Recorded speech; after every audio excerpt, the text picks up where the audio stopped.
What is going down? What the fuck is going down? It is your boy, StudioMaguyver, and you are listening to Studio MacGyver's Dragon Ball and Video Game Podcast.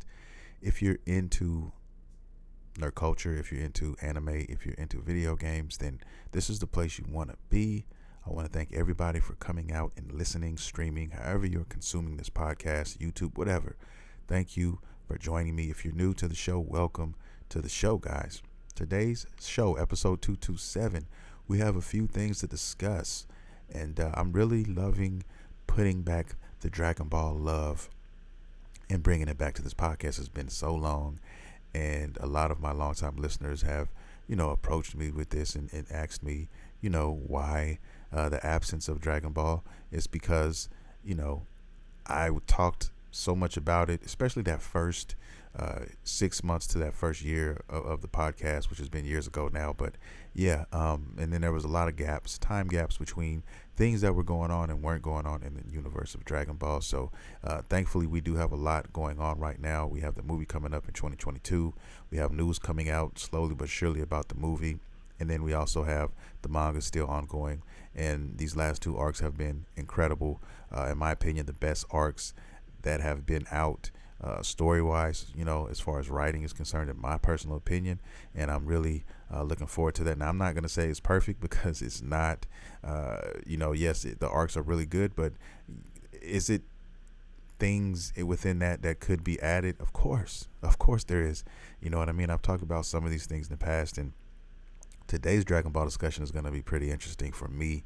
I hope it is for you guys as well. I'm going to get to that in two shakes of lamb's tail, but I'm going to talk a little bit of gaming news. Not too much going on. I played this Ascent. I pretty much finished the game for the most part. Want to talk about that briefly. Also, some salty news out here in the video game streets concerning a certain company who's pretty much getting what they deserve. I'm going to talk about that a little bit.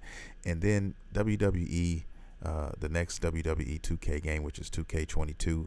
I just had a little something I wanted to brush up on when it comes to that game because, I love those games. The last game that I have and I am still currently playing is 2K19, and there's a story behind that. Most of you guys who've been listening know that. But, some strange things going on out here in these video game streets that are leading me to believe that something is going to happen, and I'm going to go ahead and call it.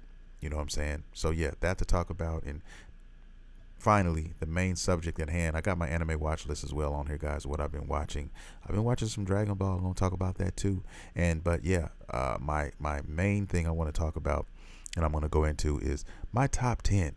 Now I think I did a top 10 list, and I'm referring to my top 10 characters in the Dragon Ball world, and that's all of Dragon Ball. That includes Dragon Ball, Dragon Ball Z, Dragon Ball Super, everything. Top 10. And then there's going to be some honorable mentions sprinkled out there because it's kind of hard, man. If you're a huge Dragon Ball fan like me, it's really, really hard with all the fucking characters that are, made up in this world. There's so many. It's really hard to pick 10. That was kind of hard to knock down 10, especially the second half, that last five, that 6 through 10. Those were kind of, but there's some honorable mentions. There's so many awesome characters in the world of Dragon Ball, and I'm going to talk about that, guys, with you this episode. Now, let's begin the show. And first, I want to talk about some news out here in these video game streets. Some of you guys may have heard. Some of you heard some whispers, and it has to do with Activision Blizzard. Activision Blizzard. They're known out here in these video game streets for pulling out warm butter and doing strange things to consumers in the dark, deep into the night, into the sunrise. And we all know this. Well, a lot of us know this. Apparently, there's a lot of stuff going on behind the scenes as far as harassment. There's been so many reports going on in this, and I had to bring it up because I keep hearing about it. And a lot of the guys that I follow keep bringing this stuff up, and it's pretty sad, but at the same time, I mean, these people are getting what they deserve. Now, the president of this company has basically quit. He dropped out of the race. He basically just said, I'm done. His name is J. Allen Brack. Long haired dude. It looks like he's middle-aged or whatnot, but apparently he couldn't handle the pressure. Too many people started to talk about this and bring all this stuff up, and it's out here in the media now. I mean, they've already lost sponsors, which is crazy.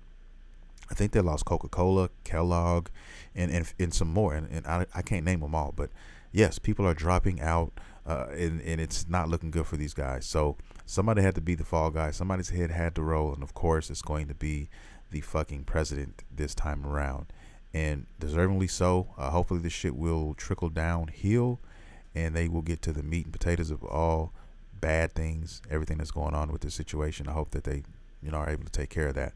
But yeah, I mean, it's just a bad thing all the way around. And I mentioned this briefly, guys, before, when the heat started to pick up and people started talking, and all the major outlets and all the major YouTubers started to talk about this shit. I knew it was only a matter of time before somebody's head was going to roll. Things were going to happen. And then once you start losing money, once things like that start happening, that's when you see all this stuff happening, guys. When you have people backing out, financial backers backing out, I mean, that's when things happen. They want some shit to go down. They want to show everybody, look, we're doing something to try to remedy this, and here we are. Activision Blizzard, they've been fucking over, consumers and employees apparently for a while now, and it's finally coming back to bite them in the ass now. So where do they go moving forward? I have no idea. It's not going to happen overnight. I think we all know that. But for the simple fact that all of this is going on and all these changes are starting to happen, it tells you that, you got to keep your ears to the street. You basically can't slip. And in this day and age, you can't. I mean, you're being watched by everyone. Everybody has an opinion. And the wrong move, wrong mistake, or if you don't clean up your mess fast enough, it can come back and it can bite you in your ass. And this is the perfect result of that. So I just wanted to bring that to your attention. It's going on. I know there's a lot of people who fuck with Activision / Blizzard, for their games and things of that nature and what they're doing. But yeah, this is definitely a low blow for them. And, hopefully they can recover from it. We'll see. But they are not the same company they used to be. And that goes for a lot of companies, man. There's a lot of companies that I used to fuck with gaming wise that used to be my quote unquote one of my favorite companies, like EA Big was a company that I fucked with hard body back in the day, back in, the PlayStation 3 and PlayStation 2 days, and they don't make those games anymore, and it's a whole different market now, and a lot of changes have been made. A lot of people's seats have been filled with new people, and that's just how it goes. Nothing ever stays the same forever, and it's always about change. That's what life is about, for the good and the bad. And a lot of these companies, you're seeing the result of that now as well. So I don't know, man. Hopefully everybody gets back on that horse and they can make things better moving forward. And I, for one, hope that can happen, because, I'm all for the gamers. And, when things like this happen, we're the ones who hurt the most. And I'm trying to, I like to say, I hope that we can minimize most of that damage moving forward. Okay, moving on. I want to talk a little bit about the Ascent. I talked a lot of shit about it in a good way. I think last week's podcast. It's an indie title. It's free on Xbox platforms, Microsoft platforms, guys. It's an excellent game. I gave it an 8.5 out of 10. That's my final verdict on the game. If they fix the bugs and all of those things, it could definitely be a strong 9.5. It's a really good game. It's a solid 30-hour game to play through. You give or take 5 hours or so. And like I said, for a team of, I thought it was a team of 20, but it was actually a team of 11. Still, that is just fucking breathtaking for what they were able to do with this title. And I hope we get DLC. I hope we get a sequel. I hope we get more from this studio. I really, really do, because it has so much potential to do a lot more. And this game is definitely one that, if you haven't played it, you definitely need to try it out. It's awesome. It's definitely, I definitely look at twin stick shooters in a completely different fucking way now, the way that they designed this game. And I think more companies should definitely follow suit with this recipe that they're working with, as far as, the gameplay mechanics and stuff for twin stick shooters. That's just my humble opinion, and I'll leave it at that, guys. But yeah, wanted to brush up on that right quick. While we're still on video games, I want to talk a little bit about WWE 2K22. I don't watch wrestling like I used to anymore, but I do love the wrestling games. I will always, if it's a good wrestling game out there, guys, I will fucking pick it up and play it. That's always been my stance on it. I love wrestling games, and that's just what it is, all the way dating back from old school. I'm talking about like Nintendo 64 days, are still, I believe, are some of the best wrestling games ever made. with the WrestleMania 2000s and my personal favorite WCW/NWO Revenge. And then you also have one from Japan, which is I want to say it's God damn it, Virtual Pro Wrestling 1 and 2. I mean, some straight classics from these companies, from these developers, man. THQ back in the day. And I just love wrestling games. And 2K19 was the last one that had, it was probably the best one of recent years, man. Okay. And Ukes is the company that was responsible. I really put a lot of, I don't want to say blame. I should say praise towards Ukes, because they were the people who were developing this game and making everything fit and work right. And 2K19 was the last game that they worked on, and then they left. I don't know why they decided to leave, because they were with 2K for a long time. I mean, for a very long time, and then they stopped. Their contract ended, and they decided not to go back with it. I think they were trying to cut corners. I think 2K and those guys were trying to cut corners for some reason, whatever, and it showed. They paid for it dearly, because 2K20, the next game that came out, was a fucking dumpster fire. It had warm butter all over it, and nobody wanted to touch it. Everybody was getting fucked who did touch it, and it was no good. I even smelled the endo smoke all over the game disc. It was a disaster, guys. Okay, and if you open up the fucking game case, you could actually smell the sake within the game case as well. I mean, these motherfuckers they were doing everything: snorting cocaine, smoking sherm, all these things and above, and probably more, when they were in these boardrooms, and they decided to make this decision to try to finish the game for 2020, and we saw the results. It was a terrible game, and so terrible that they didn't even move forward with a sequel. Okay, it was so bad that they didn't want to waste money. The investors were probably telling them, look, don't you fucking make another game. Do not pour any more resources into this game until you know what the fuck you're doing, because they thought that they could cut corners and they could take care of the grunt work themselves, and it ended up backfiring, and they didn't know what the fuck they were doing. They were running around scrambling, and you saw that. You saw the results.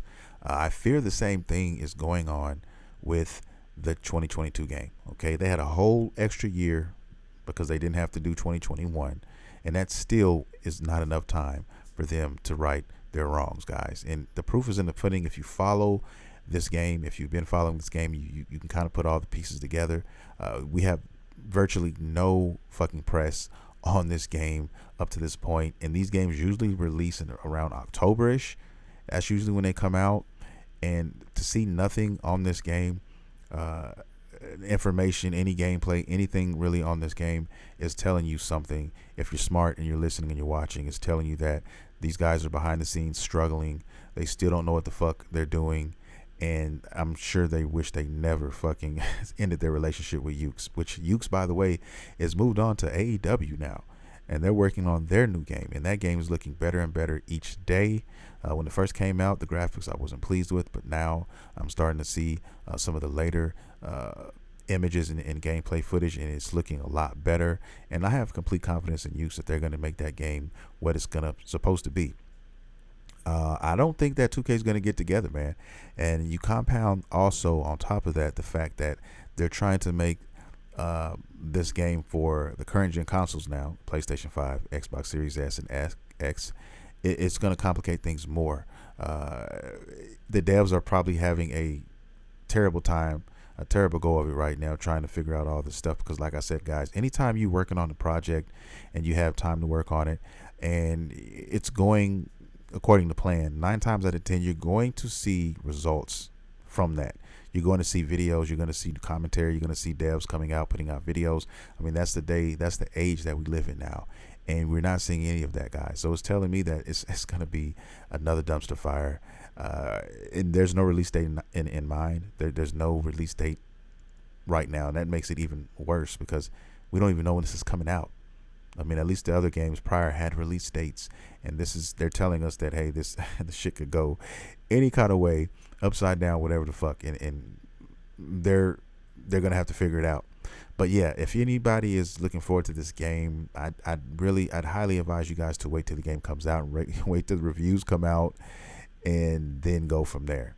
Okay, and then make your decision there, because I got a funny feeling that the game you're wanting, if you're looking forward to playing this, is not going to be available on the 2022 version of this game. You're probably looking at 2023, maybe even 2024, guys, depending on what these guys are doing in here. I'm just keeping it real. I see the writing on the wall, and for somebody who plays this series and plays it a lot, me and my son play it like a motherfucker. We play it like crazy.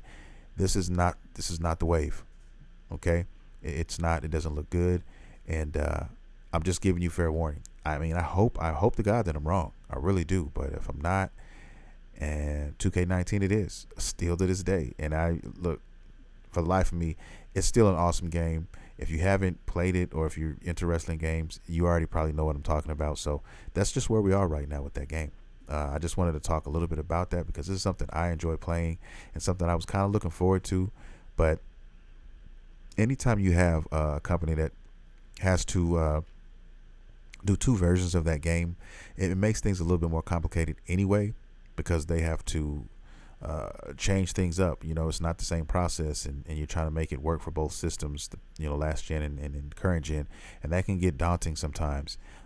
So usually it's the year after, when they finally got their feet up under them and they're able to figure out the differences between the hardware, between what they're working on and everything, and then you see the results of that sometimes. So I don't know, I threw that out there for you guys, and let's move on to the next subject at hand.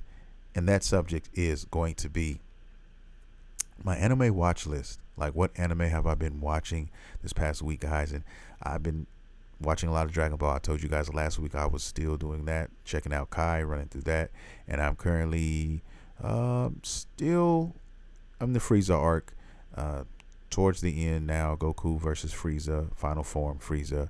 That's where we're at right now. He just killed Krillin, and he just went Super Saiyan. So yeah, we're on that, and I'm really enjoying Kai. It kind of feels like I'm watching Dragon Ball for the first time again. You know what I mean? For people who are new to this podcast, I'm used to the old school Dragon Ball Z, the long drawn out with all the filler and all of that. I've seen those dozens of times over, and I kind of frowned down at Kai at first. I thought, I wasn't into the change. You know what I mean? And one thing that kind of blew me away was one character, one of my favorite characters, which is Frieza. I'm not gonna lie, I was very salty at first when I found out Linda Young was not the Frieza that was on the OG Dragon Ball Z English dub. And if you guys don't know about that, if you're younger and you're listening to this, go check out Linda Young's Frieza and tell me what you think. I'm just curious to know what you guys think about her as an actor or actress, and how she did that character, because I don't know, maybe it's just engraved in my head because I've seen Dragon Ball, the Dragon Ball Z, the long extended version, so many times, and it's drilled into my head, her voice, that it was kind of a shock to my brain when I heard the new actor doing Frieza. Now, don't get me wrong, I'm not saying the new actor is bad or by any stretch. Matter of fact, I'm quite interested in him. I actually like him, and I'm learning to like him more. He's growing on me in ways that I didn't think he would, especially watching this Frieza arc right now. And like I said, it felt like I'm watching it for the first time, and I'm really enjoying myself. So it's kind of like, I know what's going to happen because I know the story, but I don't know what sequences and things are going to happen. In my mind, they're happening one way because, like I said, I've seen it, so many times, the OG way. But now, looking at Kai, I'm thinking a scene is about to come up, but it doesn't come up. It's completely not there. Or even the camera, the way the camera is shot and aimed, guys, if you're hearing this in the background, I'm sorry about that. Some vehicle outside. I'll try to edit it best I can. But anyway, I'm recording in the day this time, not in the night, so it's kind of different for me. But yeah, excuse the noise, and I'll try to do my best to get that shit out of here. Yeah. But anyway, the way that the episodes are cut now, it's really dope. I mean, I really like what they do with some of the shots, and how they changed all those things up. And like I said, everything is re-recorded and all of that. So everything you think somebody's going to say, they don't necessarily say. They change it up a lot.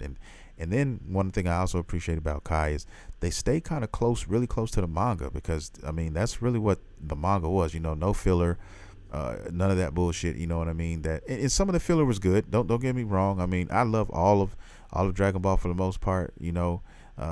But Garlic Jr. and all those type of things were hitting. But they stay true to form to the manga. The manga is usually essentially dirtier, grittier as far as what's being shown, blood and things of that nature. Or if you were watching the uncut, like I used to watch the uncut as well, and they kept that in there too as well. But yeah, I just appreciate what Kai is. I like it way more than I thought that I would, and Kai may be the definitive version for me. Moving forward, I still have a little bit more to see, but like the Frieza arc, the Frieza saga is my favorite arc, and then behind that, I'd have to say the Saiyan saga, and then moving on from that, you have the android, and then you have Cell, and then Boo in that order for me. But being able to watch this stuff over again in Kai format is showing me some different things. So who knows? I may get done with it, and I may say, well, I don't think nothing's gonna touch the Frieza arc for me as far as being my number one arc. But there may be a couple in there that I may have to switch out. You know what I'm saying? So I'm interested to see how they're gonna play that. And so far, so good for me, man. I've been taking my time watching it. I've also been watching a couple other anime. One I just finished up is called The Misfit of Demon King Academy, which is a dope little shindig of an anime, and it's about a fucking demon lord who is reincarnated, and he's going to the academy, Demon King Academy now, and he's going to school with the rest of his descendants. Okay, so everybody at that school, for the most part, is trying to be Demon King and want to be a Demon King or a Demon Lord. They are descendants of him, and he's been dead for I think 2,000 years, and now he's been resurrected. It's crazy. I'll leave it at that. I'm not gonna get too far into it, but it's definitely a dope little anime. It's definitely shonen, and it's awesome, and you should check it out. Crunchyroll. Definitely, I watched it, and I've watched the English dub. The English dubs on Crunchyroll have been hitting. They've been coming well with a lot. I mean, even a couple 2-3 years ago, it seemed like they were really lackluster in that department. And I watch both. I watch dub and sub, but when I'm multitasking, because I'm always multitasking, I try to catch the dub, and usually the dubs are good. Usually the dubs. Now there are some occasional dubs that I cannot stand, like Black Clovers, which turned me the fuck off from theirs. But you'll have some like that. For the most part, though, they're pretty good, and you can work with them, and that's what I've been doing. They have a lot more dubs than I thought now, and that's a good thing. You know what I mean? They should have more. But yeah, that's a dope anime I've been watching. Do I recommend this anime? Of course I recommend this anime. 13 episodes. I give this anime a solid fucking 8 out of 10, guys. It's really, really good. You definitely wouldn't be wasting your time if you watched it. The other anime I've been watching, I just started, is World Trigger. This is one that's been floating around out there, that I've been hearing about. I think season 3 is closely among us. I heard season 2 was fantastic. I'm just in season 1. I think I'm like 4 or 5 episodes in. That's it. Toei Animation is actually the company who is behind this one. So Dragon Ball fans, rejoice. Maybe you might find something here that you like. So far, so good though. I really like the dynamic between the characters. It's a story about a city who has some sort of, I guess, portal, which is kind of open somehow in the city, and these monsters slip through, or they actually invaded the city at one point, and they had to figure out a way to stop it. So they developed, I guess, a team, kind of like a police squad or an army unit, if you will, who are trained specially to kind of deal with these kind of matters. And they basically surrounded that, I guess, that rift, if you want to call it that. They surrounded it with a gate, and there's certain characters who are responsible for keeping that a watchful eye on that, basically, not to let the things repeat. And every once in a while, a demon will, or some kind of monster or being will slip through the cracks, and it's their responsibility to kind of stop this. Now, one of the main characters of the show, he is actually one of those demon characters, but most people don't know that, and he is a good guy, so to speak. He's basically helping the other ones kind of keep that at bay. But he's really he has no common sense. I mean, he takes everything super literal, okay? and there's a guy he comes in contact with who is kind of watching over him, so to speak, trying to keep him, make sure he doesn't make mistakes and he doesn't overstep his boundaries. Try to show him the laws of the land, if you will. It's more to it than that, but it's definitely good, and I definitely see why a lot of people are liking it. Like I said, I'm still season 1, so it looks like it's gonna ramp up, and I can see great things happening with this series, man. World Trigger. If you haven't seen it, definitely check it out. I see it on Crunchyroll. I'm watching English dub on that as well. So, yeah, English dub all around right now. Okay, that is what I'm watching right now. Game wise, what I'm playing, I think I'm gonna jump back into No Man's Sky. I just downloaded it. I got a friend of mine who is downloaded it, so we're gonna try to jump back in there, man. It's a whole new game now. It's a whole nother game. Gonna step in there and see what it's all about. And a lot of people have been singing that game's praises, especially now, people who haven't played it after all this time, and because of what happened when it first came out, all the broken promises or whatnot. This game actually is one game that recovered from the bullshit that it was when it came out. There was so much hype on this game, and everybody was looking forward to it, and it didn't deliver in every way possible. And they had a lot of work to do. They never stopped updating. They never stopped delivering on their promises that they eventually wanted to deliver, and they got it done. And then they overextended themselves, and they made it even better. So, like I said, the game is a completely different experience now. I remember I jumped into it maybe a year and a half ago, 2 years ago, and it was completely different then. So now I'm kind of excited to jump back in there, especially with friends now, and how they have all that set up. It's gonna be an interesting ride, but haven't started that yet. I actually just downloaded it the other night. Excuse me. But eventually I'll jump on there and see where I'm at. But I've been playing Dragon Ball Kakarot. Yeah, Dragon Ball Z Kakarot. That's what I'm playing now. Literally, I was just playing that right before I hit that record button, and enjoying myself, man, with the game. I'm playing it on Xbox Series S now, and it is. I wanted it there because I wanted a faster loading times or whatever. What's crazy thing about it is my son, he loves the game so much. I was trying to play it, and he kept coming in here asking me to play it, and I let him play it.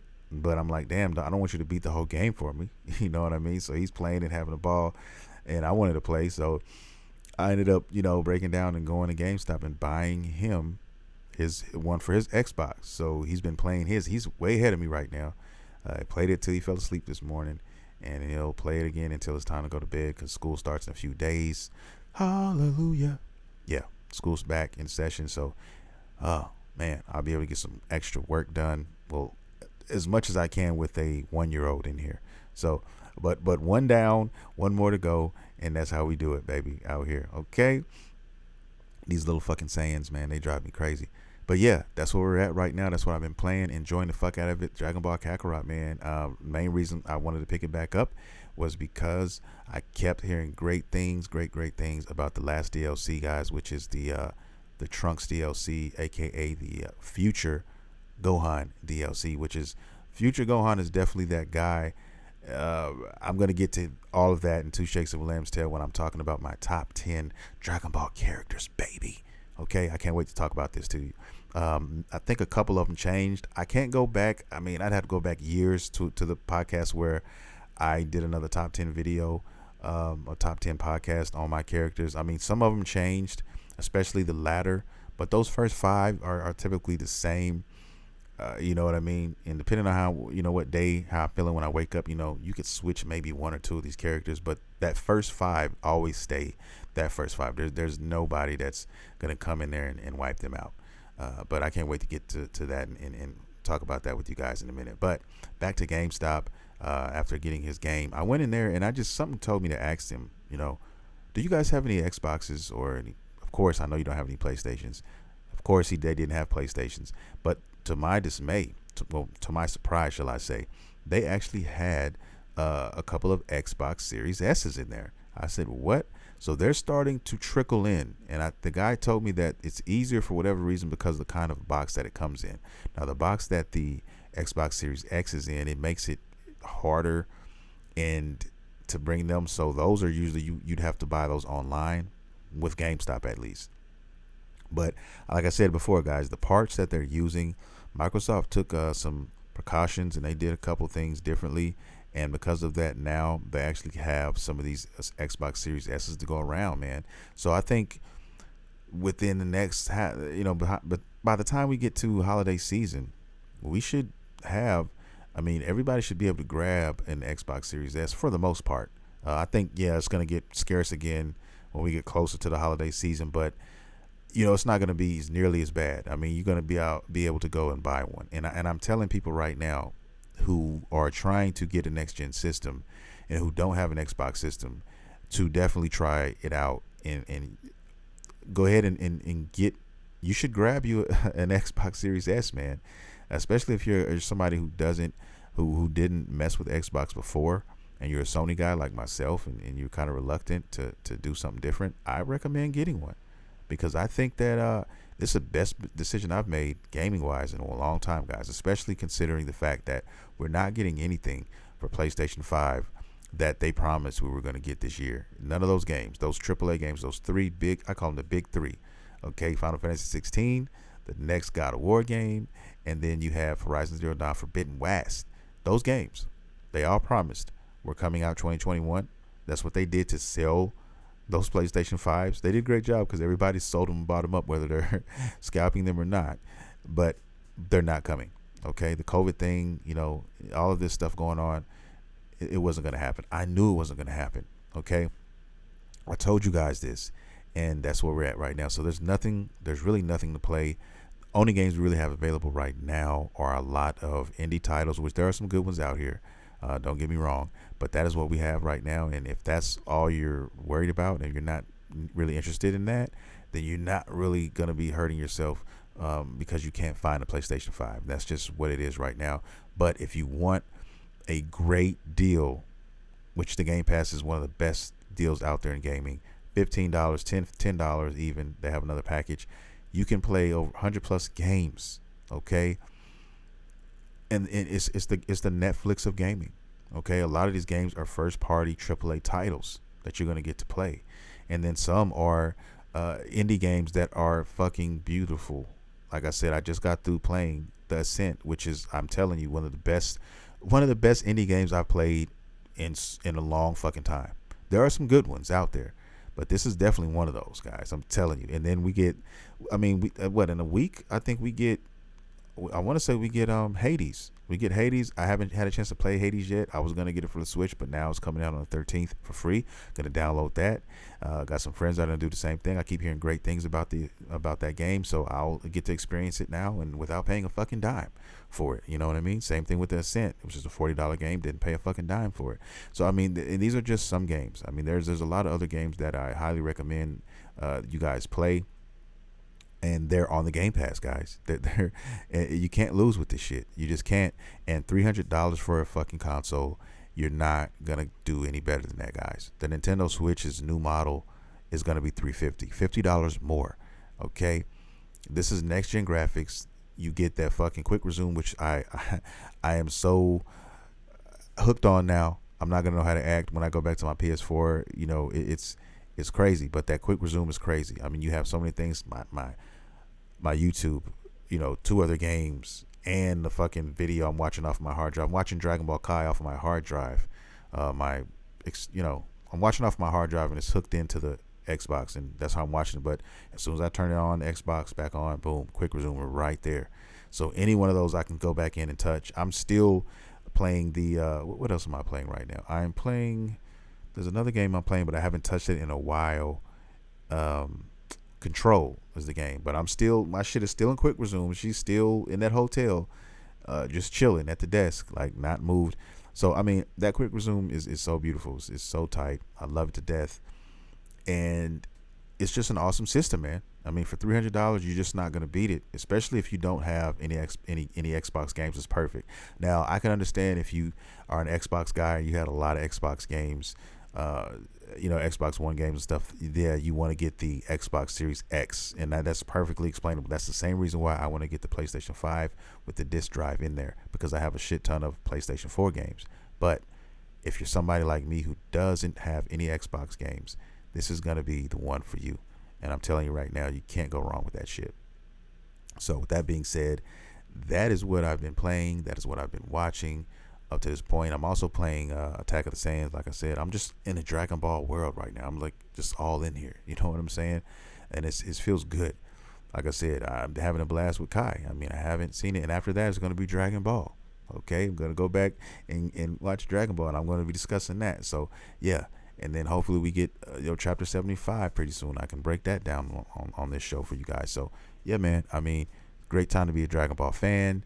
And I feel good. I feel really rejuvenated in my Dragon Ball stuff, my Dragon Ball content now, and I'm so glad that some of you guys just basically pulled me to the side and said, look, it's in the podcast. You at least do a segment or something for Dragon Ball, so we can get our beaks wet. You know what I mean? Because a lot of people like to hear and argue about certain things in the universe of Dragon Ball, and I'm one of those people. So yeah, bringing it back, and that's going to segue us. That's definitely going to segue us to the main topic of this podcast, which is the end of the show, which is my favorite topic, and it's going to be my top 10. Okay, my top 10 Dragon Ball characters. All right, went over this list a few times just to make sure that I didn't leave anybody out. Like I said, there are some honorable mentions I'm going to bring up, but these are it, man. These top 10 characters, guys, and I'm gonna list them, and then I'm gonna go down the line and give you reasons why and all of that. Okay, now I'm gonna start with I was gonna start with 1, but now I'm going to start from 10 and I'm gonna go down. Okay, I'm gonna just do a little different this time. Now let's start with number 10. My number 10 character in Dragon Ball, in the world of Dragon Ball. Now this also, keep in mind, guys, this includes everything, all Dragon Ball. Now when I say Dragon Ball, I consider Dragon Ball from the very beginning when Goku was a child all the way from Super. Okay, even though it's called Dragon Ball Super and Dragon Ball Z and all that here in the States, I under one umbrella, it's all the Dragon Ball. So all those are included here. Okay, so yeah, let's get to it. Now GT, I guess that's included too, because there are some GT fans out there, and I'm not gonna look. The GT is not me. It was never for me. But like I said, I can't shit on anybody who did like it. There were some cool characters there, definitely, but they didn't make the list. Nobody there made the list. But here are mine. Here are my characters. I'm just gonna give them to you right now. All right. My number 10 character is Jiren. Jiren the Gray. He's an awesome character, man. He's an awesome character. He's very simple. Yes, he's a simple character, but I love the simplicity about him in certain ways. From the way he looks, he's very simple. He doesn't have any outlandish colors that he wears. He's very 2 colors, red, black, simple, man. You know what I'm saying? Gray skin tone. He's an alien. He's got those ears. There it is. You don't need anything else. Got something in my fucking face, but yeah, he's very OP, extremely powerful, man. Like, and I'm really disappointed. I'm kind of upset that I haven't seen this guy in any of these other arcs, moving forward, because it seemed like him and Goku hit it off, and it was one of those instances where Goku made a new friend. He broke through another barrier, kind of like how he did with Vegeta. He did it with Yamcha. He did it with Tien. He did it with all these guys, Piccolo, and now they all love Goku, and they're all really tight with Goku. They consider him like really good friends, and I think he did that with Jiren at the end of Tournament of Power. And I was thinking that the way it was written, that we were going to see more. We were going to see, maybe Goku and Vegeta get in trouble, and maybe Jiren catch wind of it and come down and lend a hand, but we haven't seen that, and I don't know if we ever will see that. There are other universes, of course, they hinted at that in the Tournament of Power, and that are actually more powerful and all of these things, but maybe they did that for they could put that in their back pocket and bring that up later, maybe when they hit a writing wall or something. I don't know, but it's still in the air. That's still in the air. So I hope we see Jiren again. But I did enjoy my time with him, and that he's my guy. Like, I don't know. I can't explain much more about it. His backstory is very simple, but as a child, the things he went through. He said he vowed to not ever do that again. And sometimes it's that simple. Sometimes people are so hell bent on one objective. Vegeta was kind of like one track minded as well. For a while, it just, and they get into that zone, and they don't let anything else get in their way. And that is what made Jiren so powerful. And to me, that's what makes him awesome. I love him as a character design, and I love just how simply powerful he is. He's just simply OP as fuck. Okay. It took everybody, it took a handful of people to get him out. He was extremely fucking wet. WETT. Amazing or highly skilled. If you don't know what that means, it's a word I created for all the new listeners. But yeah, he's fucking wet. Okay. He could dance on the water and not fucking get wet. I mean, he's that fucking cold. All right. He pulled the butter out on too many occasions on a lot of these guys. And, when you got Ultra Instinct on your side, man, that's saying something. Okay. But that is my number 10. All right. Let's move to number 9. Now, this one here, you may surprise some people, but I'm going to get into this, and I'm just going to get all into it. But anyway, number 9 for me, Goku. Yes, Goku.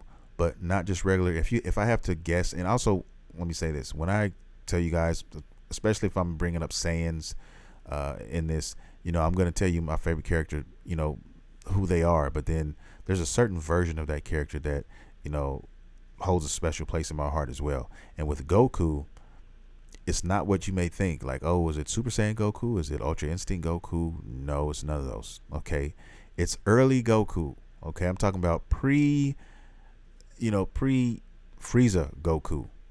Right up until he got right until the Frieza arc. Right around when he fought Vegeta and around that time. I'm talking about Kaioken, however you want to pronounce it.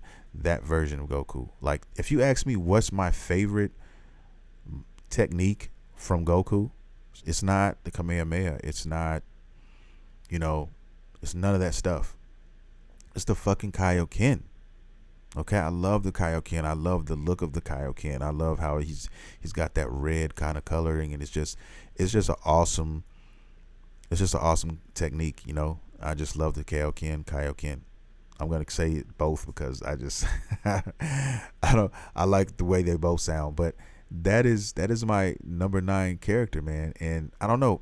I think it reminds me of the simpler days in Dragon Ball when, the characters were still awesome, but all of them were more, on par with each other, a little bit more on par with each other.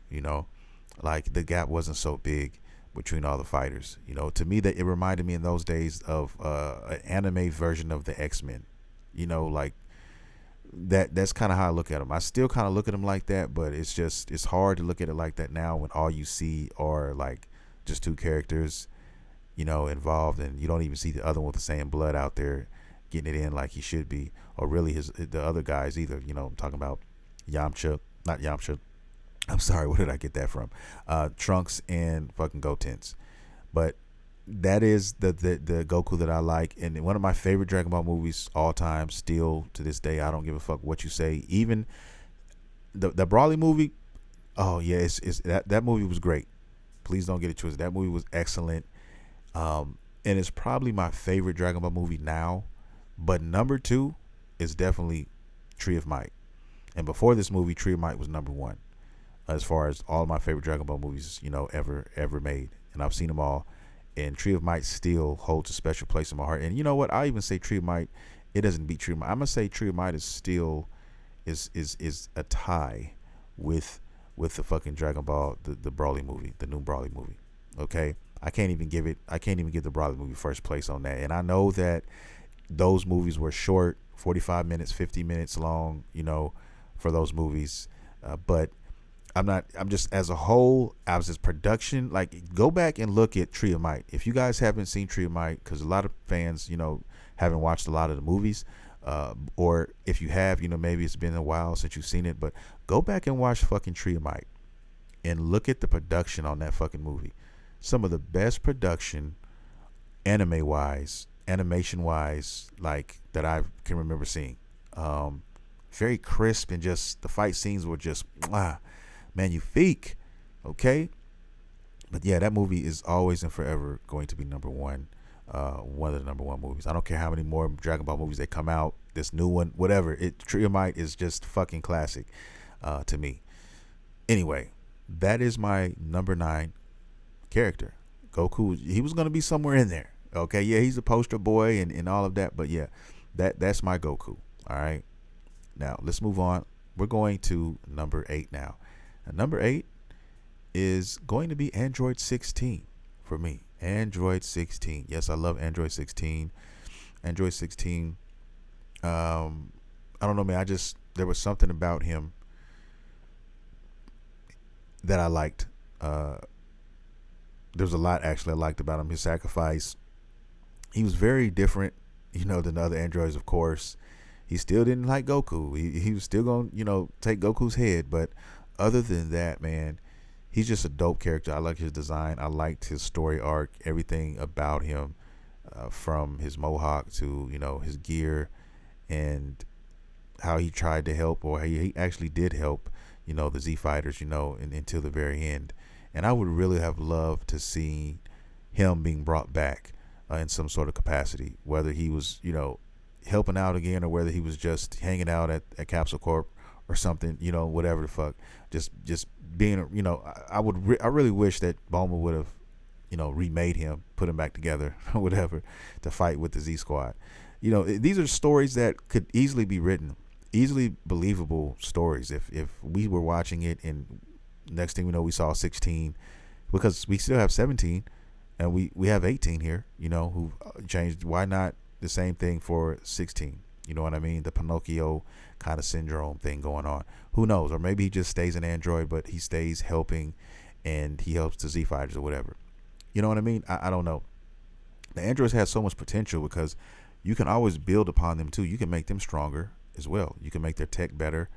There's so many stories that they could take with this character, and you can do crazy things with, I think. And it hasn't been done here, but it still has, the fan fiction. Definitely, I mean, I highly recommend anybody check out some of the fan fiction. I haven't been checking it out as of late, and I grazed over it, and I saw some new stories that looked very interesting, and I think eventually I would go back and read some of those stories, guys, and even talk about some of those on this podcast. That'd be dope. I think that'd be dope. That's just another thing Dragon Ball wise to talk about.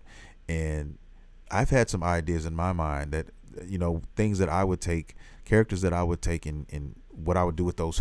Excuse me, there's this fucking gnat. I'm sorry, that gnat, guys.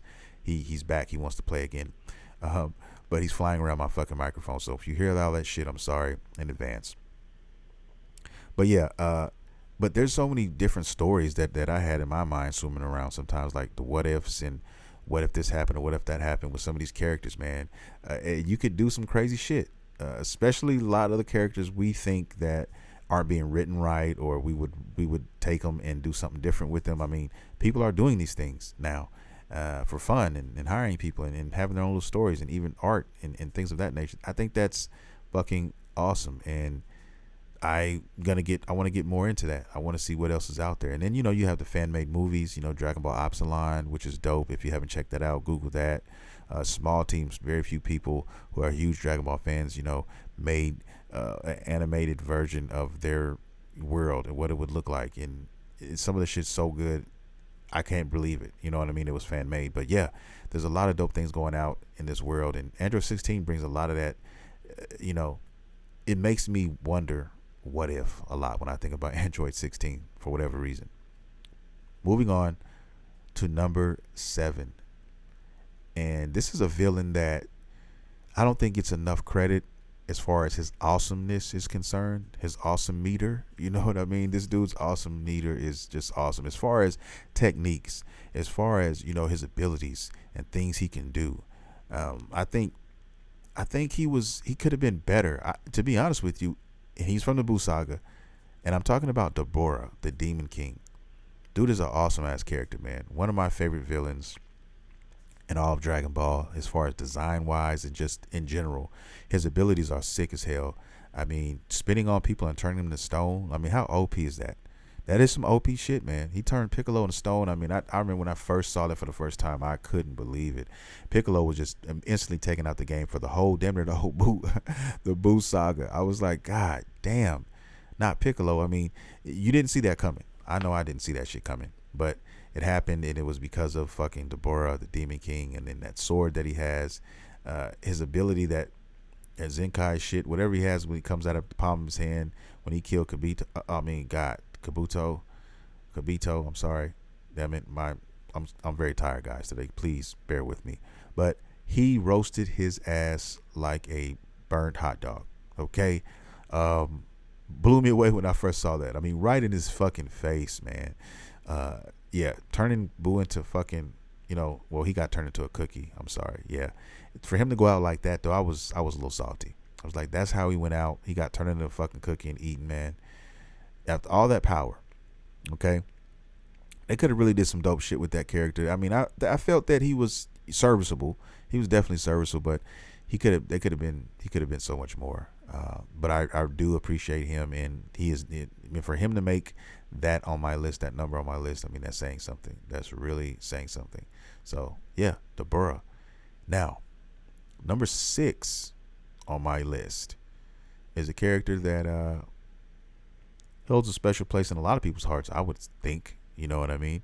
And I remember when I first saw the History of Trunks movie, man, I was not ready for this character. I was not ready for this Gohan.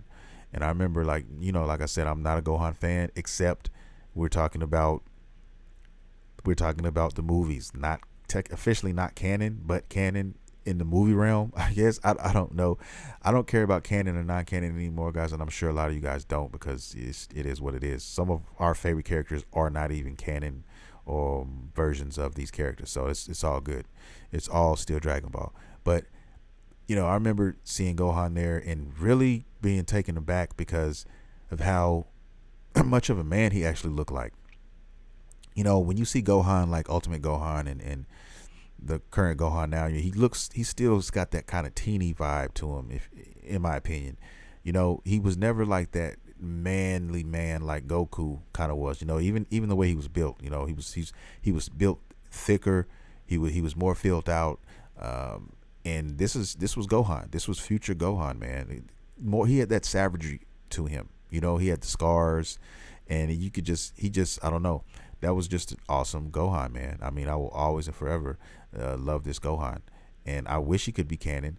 That's why, when I heard about this DLC, I said, oh shit, I gotta fucking play this game again and go through this. And I can't wait to get to that arc, that story, because I heard there's some surprises in there too. So I tried to avoid a lot of the stuff because I don't want spoilers, because I heard there's some things in here that we didn't expect. But yeah, man, that character is fucking breathtaking. I love future Gohan, man, and I just think of what would have happened if he would have lived and he would have made it. He could have been something else. I think that version would have been, had the potential to be one of the sickest Saiyan characters, moving forward. Even just him and Trunks together, and they form a squad. They got their mom, and maybe she would be able to, deal with them, like even give him a new arm. Like, have anybody ever thought about that? Like, what if, when he's running around with that one arm, what if his mom made him something? Because she's perfectly capable of doing it, giving him a bionic arm and doing some crazy things with that. And I mean, so many ideas, so many ideas with this version of Gohan is ridiculous. But yeah, future Gohan is my guy. He made the list at number fucking 6. Definitely love this character. All right, now here we go to the top 5, dead or alive, Dragon Ball characters. StudioMaguyver's favorite Dragon Ball Z characters. And like I said, there's more that could have made this cut, but like I said, you only got 10 slots, and you gotta fucking be very selective with those, and they have to mean something. Like, some are characters that are just, they look cool, you really like how they look and all that, but they don't have much depth to them. They're side characters or whatnot for whatever reason, and you just don't have enough to go off of for them to make that actual list. And I think that's the case with a couple of these characters. But all these characters that I named so far, they all meant something to me. They all gave me a certain feel or vibe when I watched them. You know, they all made me say, man, I love this character. Man, I really think this dude is cool. You know, and I really like the direction they went with this guy or girl, if it happened to be one. You know what I mean? That's what I'm kind of trying to convey to you guys right now. Now let's get to number 5. Number 5 is, you know, he's the OG. He's like, there's no Dragon Ball without this guy. I mean, period. You know what I mean? I can't think of Dragon Ball without this guy there. You know, even the podcast guys. You know what I mean? And I'm talking about your boy Piccolo. Okay, Piccolo is definitely a fucking OG. He is a mainstay in this series, and you know, without him, I mean, I couldn't see Dragon Ball existing in essence. You know what I mean? Piccolo is just an awesome character, man. I love characters that are very unique and that seem very technical. I love technical characters. I love serious characters, and Piccolo is both of those. Piccolo to me is one of the greatest minds, one of the greatest tactical minds in Dragon Ball, in all of Dragon Ball. Just the way he is able to think and plot and plan out things. He's just a very cerebral character. You know what I mean? I think that's like his strongest attribute, really. That his mind, his battle sense, you know, is up there with like Vegeta's, because he's got a strong one as well. But Piccolo is got him by, I think, just a taste, in my personal opinion. That's just me. You know, depending on what day you wake me up on, it could be either way. But today it's going to be Piccolo. And he's like the poster boy of my podcast. I mean, if you go to my podcast and you look at, you know, my graphic, the way my graphics are, I mean, it's Piccolo meditating. You know what I mean? That's my guy. Definitely top 5 dead or alive in my book, man. You know what I mean? Had to make the fucking list. His moves, I mean, Special Beam Cannon, I mean, it's a classic. It's a fucking classic move. I mean, his Hell's Grenade, I mean, he's got a lot of dope shit. Okay. I just love this character, man. I love his history. He's got a deep history. He's one of the deepest characters as far as history and his roots and all these things in the fucking Dragon Ball, man. You know what I mean? In my humble opinion. I mean, his race, the Namekian race, is one of the dopest races out there in Dragon Ball, period, in my personal, humble ass opinion. And he's just an awesome character, man. I love everything about him. He's cool. He's calm. He's collected. And he's awesome. There's nothing else to say. I mean, shit. Now, let's move on to number 4. Number 4 is when I'm sure no one will ever guess. Okay, you have your top characters that the majority of people are gonna name, and I've named a few of those already. But this character, I'm sure no one is going to guess. He's a Dragon Ball character. He's a character from Dragon Ball. Okay, when Goku was a kid, he was the first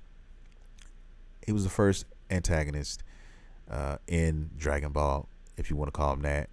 And he is Mercenary Tao, aka Tao Pai Pai. All right, the assassin in pink.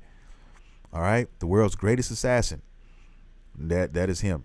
And that is his nickname. A lot of people call him that. But yes, he is definitely an awesome character, guys. There's so many things that I could say about Mercenary Tao, man. I love this guy fucking so much. I mean, he wears pink, but he's fly as hell, man. Dude's gear, and I'm a sucker for, like, in Dragon Ball, like, swag.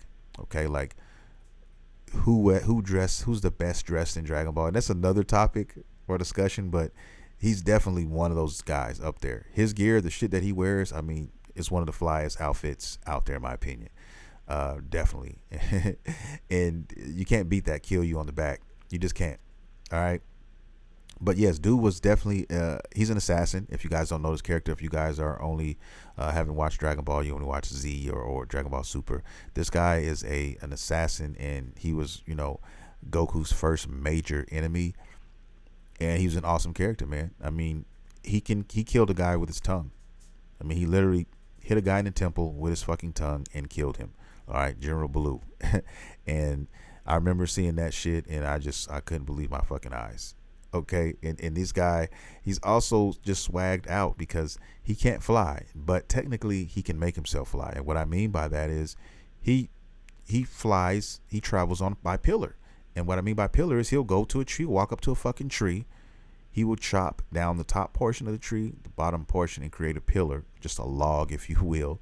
He will throw this fucking log into the air so hard, he will run up, jump on the log, and it will fly him to his destination. Okay, that's pretty strong. That's a pretty strong individual in itself. Okay, and this guy is considered like bottom tier as far as, you know, power levels and all of that. All right, and he can do all of these things. So, I mean, the world of Dragon Ball, there's some super strong characters.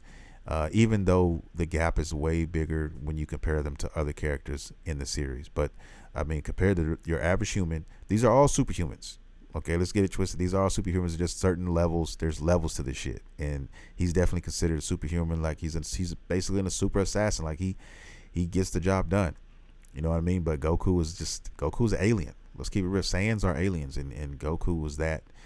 Superhuman versus alien, you know, alien is probably gonna get that upper hand for the most part, and that's what, you know, happened. But for everything else, this guy, just watch Dragon Ball, man, and watch this arc, and I'm telling you, like, you can't beat Mercenary Tao, man. He's just one of my favorite characters, and he's just savage. Let's just keep it real. Just call it what it is. He's a fucking savage in pink, and he's got swag to boot, and that's why I love him so much. All right. Let's move on. We're going to top 3 now. We're fucking top 3. And number 3 is, man, Frieza. You can't fucking beat Frieza as one of the greatest villains in Dragon Ball all time. I don't give a fuck what anybody says. Frieza is that alien. He's a kid killer. He doesn't give a fuck. Okay. He doesn't care. He has no heart. Frieza, you know what I mean, is that guy. I love Frieza to fucking death. I love Golden Frieza. He's a savage, man. I mean, when I first laid eyes on him, and then when he hit that final form, though, just ridiculous. He did so many wrong things. He pulled out butter on so many individuals in Dragon Ball. I don't even know if I can count them. Okay. There's so many Namekians laid out with butter oozing out of their anus because of Frieza, and Saiyans included. Man, this dude is responsible for so many things, and part of that is history, you know, game-changing history. The guy to push Goku to go Super Saiyan, the guy who fucking was so savage, he made Goku transform. Okay, and if it wasn't for him killing Krillin like that, I don't know if we would have saw a Super Saiyan version of Goku in that fight. Okay, because he was all but done until Krillin got his life taken, and that is where I'm at with that. And I'm so glad that they brought Frieza back. I'm so glad that they, you know, injected him into other movies, other things, like he's got his golden form now and all of that, and maybe he's gonna become part of, you know, the Z team eventually. But I don't think they should do that. I really don't. I think they should keep Frieza where he's at, and yeah, okay, I'll join forces when need be, but we're not friends. Okay, I'll never be Vegeta. I'll never be Piccolo with you. Even Ten Shinhan, none of these guys. No, and that's where we're at. But yeah, Frieza, awesome character, man, and he's a lot of people's favorite as far as villains are concerned. He's that guy, and that is why I love Frieza to fucking death. Dude is literally tattooed on me. No lie. Okay, that is number 3. Now let's go to number 2. My top 2, man. It's crazy. My top 2. All right. Number 2, you guys already know. Most of you guys already know. Is fucking the other bald guy with the third eye. And that sounds like it could be a show, right? The bald guy with the third eye. Ten Shinhan, Tien, my guy. Okay? Crane School. Ex-assassin in training. This guy was up under Mercenary Tao and his brother, okay, from the Crane School. So he was training to be an assassin. He was their protege, so to speak. And, you know, of course, most proteges, you know, end up surpassing their masters, and that's what he did. And he had a nice little battle outing with Mercenary Tao, and that's the reason, if you ever notice that scar on his chest, that's who put that scar on his chest. It was Mercenary Tao who put that scar across his chest, man, when they fought. And it's like, that's what I'm saying, that history with those characters, it's crazy. But yeah, Ten Shinhan, man, I have so many great things to say about Ten Shinhan and what makes him like my one of my favorite characters in this universe. He's like some of these other characters, very unique. He doesn't he has his own style, and so much so that other people use his fucking shit. Okay, the solar flare was used by the Z members. The multiform technique is another one that was used by them as well. Dude is just an innovative guy. You know what I mean? And on top of that, he's a broken character. He is a character that I think Toriyama did not mean for him to be so OP, and gave him certain abilities, and now he couldn't take them back. So to remedy that, he just nerfed him and never brought up those techniques again. I can go on and on about his character and his abilities and things of that nature, but one particular one move, one ability that Tien had that just made me fall in love with him earlier on was his third eye, being able to basically copy. Kind of like the Sharingan, he could copy shit. You saw it being done, he could do it. He learned the Kamehameha wave. He learned that once just by watching it. So it's like I said, dude's a highly gifted individual, never stops training. This is another serious character, guys, who's always training. One of the only characters in Dragon Ball who never stopped training. There was never a point in Tien's whole life, in this whole Dragon Ball thing we're talking about here, where he stopped fucking training. Okay? Never. He's always training. Never stopped. Okay? And one other thing about him, he's always putting himself against opposition he cannot win against. He doesn't give a fuck, and still has the chances in a lot of instances because of that fucking tri-beam that he has. Because he has an ability that makes his body, that his body can't hold necessarily. In other words, that move is basically on par with some of the other Z fighters who are stronger. He's up there. That shit is up there with some of their shit. In other words, it is capable of ending lives way more stronger. Okay, way stronger than he is. He's just really gifted, man, and I hope he masters that. I hope one day he can master that to where he doesn't die, he doesn't put his body on the line. But I think that's part of what makes that technique dope. Kind of reminds me of like the 8 gates in Naruto. How it's high risk, high reward type of thing. I don't know it, but I love him to death. I love his design. I love everything about him, and I love that he's the strongest Z fighter that's not human. There's a lot of controversy around him and Krillin, like who's stronger. But I think if you do your math and you look at the history, that you will see that he is the stronger one.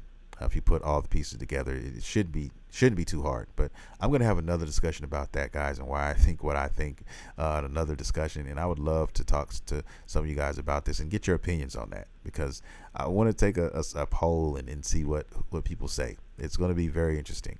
But yeah, Ten Shinhan, and last but not least, why dude is like one of my favorite characters is swag. Swag is very important to me when it comes to Dragon Ball. Like what a character looks like, how he dresses, all those things. And if I can't think of any other character in the world of Dragon Ball who has more outfits than fucking Ten Shinhan, who has dressed so differently than Ten Shinhan that I've seen him in. I'm talking about the manga, through anime, whatever. Dude has so many different outfits, man. It's ridiculous. And most of them are all on point. Okay? All of them. All right? The fucking, even the simple shit that he had on in the Cell Saga, which is the white t-shirt, all over his gi, whatever. And then he got real elaborate, in the Buu Saga with the cape and all of that. And then he took it to that next level in fucking Super. All right, let's not even start there. I mean, his shit is just crazy. He has so much drip. It doesn't, I don't know what to say. Okay. Love this guy, man, to death. Anyway. And one of my favorite moves ever is the fucking tri-beam, man. It's just, it's the shit, man. I love it. But that's Ten Shinhan for you. Okay. Now, my number one character. You probably know what I'm gonna fucking say, because he hasn't been mentioned all day. He hasn't been mentioned in none of these, and you know I'm gonna say it. And I'm talking about Vegeta, Prince of All Saints. Come on, baby. Prince of All Saints, Vegeta, yes. I still remember like yesterday when I fucking watched that Saiyan arc, and I love this dude so much. I remember when I first saw him and I was like, man, you know what? I bet you the shorter dude is stronger than the bigger guy. And it's just like anime to do some shit like that, to make you think that, oh, Nappa's the guy. But no, you listen to him talk for a minute, then you put two and two together, you realize, okay, this motherfucker is he's the leader. You know what I'm saying? That compact dude with so much power in there and so evil. I think Vegeta, you know, if you really think about Vegeta's backstory, man, it's a lot deeper than one might think. You know, the way he is and why he is how he is has a lot to do with Frieza, man. It has a lot to do with him. And if you think about what happened leading up to, you know, his dad's, you know, being killed by Frieza, and Frieza basically making him his kind of personal pet, but in a sense, his stepchild, you know, believe it or not, I think Frieza cared about Vegeta in a way that, of course, Vegeta didn't. Vegeta was just looking at him as a means to an end, but he cared about Vegeta more than he let on, and there were instances where he showed that, by the way Vegeta was treated, and you know, all of that. If you pay attention and read between the lines, and that had a lot to do with how Vegeta was brought up. But even before that, Vegeta was raised to be a savage. His dad was a savage. I mean, yes, his dad got killed and all that, but you know, you live by the sword, you die by the sword, and his dad was a fucking savage as well. His dad didn't take any shit, and he killed people for no reason as well. He you know, he threw his weight around. He was the king and all of that. But yeah, I thought his dad was an awesome character as well. But yeah, he was brought up as a savage. But then, you know, Frieza was that that grade A savage. Okay, took it a little bit further. And when you grow up around nothing but that, I mean, what else? How else do you expect to be, you know, raised to be acting? You know, it's just, that's the environment he was raised in, man. You know what I mean? And top that off with being, you know, an elite of his race, being extremely powerful. And that's what you have, you know. And I just think he's an awesome character who has grown a lot, you know, over the years. And you know, I never thought that what made me really love Dragon Ball, part of it was the fact that, you know, it wasn't a typical cartoon, you know, that I was used to watching in the States, you know, where each episode was over and everything was solved within that episode. And sometimes every once in a while there's a to be continued episode. So the most an episode will last is 2 episodes, okay, 2 shows, and after that it's done. But this was like, you know, ongoing saga, and characters grow, characters die, characters come back, things of that nature. And this is what it was. And Vegeta's character was just so, I don't think there's any words that can describe it, you know, how he started and how he ended up, you know, being embedded into everybody around him, and having kids, and getting with an earthling and doing all these things. Now it's crazy, you know, how it happened. But I never would have thought Vegeta would have been there. It was a character that when he fought Goku for the first time, I remember after it was over, damn it, I didn't want this to end. Damn it, I did not want this to end. And I thought when Vegeta escaped on that pod that it was the last time we was going to see him, and it was going to be it. But then I said, oh shit, we get more Vegeta. What? Are you serious? And then I got excited. That's the character that got me most excited about Dragon Ball as a whole. And it was Vegeta, man. And it was just the excitement of watching him, you know, grow, and what he was going to do next, and will he ever be cool with Goku, and all this stuff, man. And I was always wondering that. And that is my top 10. That is my fucking top 10, guys. I hope you guys enjoyed this episode. It's kind of a long one, almost an hour and 15 minutes. Jesus Christ. But yeah, loved talking about this stuff with you guys. Excited for next episode, because I don't know what I'm going to be talking about when it comes to Dragon Ball, but I'll figure out something. Trust me, I did this week, and I will figure out something. Hopefully we get some more news, maybe something else going on down the pipeline, and we can check it out. But yeah, I felt good about this episode. I'm glad you guys came out. Don't forget to come back and holler at your boy next week. We do this every Monday, same bad time, same bad channel. Also, don't forget to go to StudioMaguyver.com. Check out your boy Studio Maguyver there. All things Studio Maguyver. You can, support the show. You go buy a t-shirt, go buy a fucking hoodie, go buy, a hat or something, and, show your love towards or for the show. That definitely help, and I would appreciate that. Or go hit me up on my social media outlets, man, and leave me a message and maybe give me an idea, what maybe to talk about next week. You know what I mean? And we can get into that. You know what I'm saying? So, yeah, it's whatever. I love you guys. Thank you for listening, streaming, however you consume this content. And I'll be back next week. This is Studio Maguyver, and you have been listening to Studio Maguyver's Dragon Ball and Video Game Podcast. See you next time.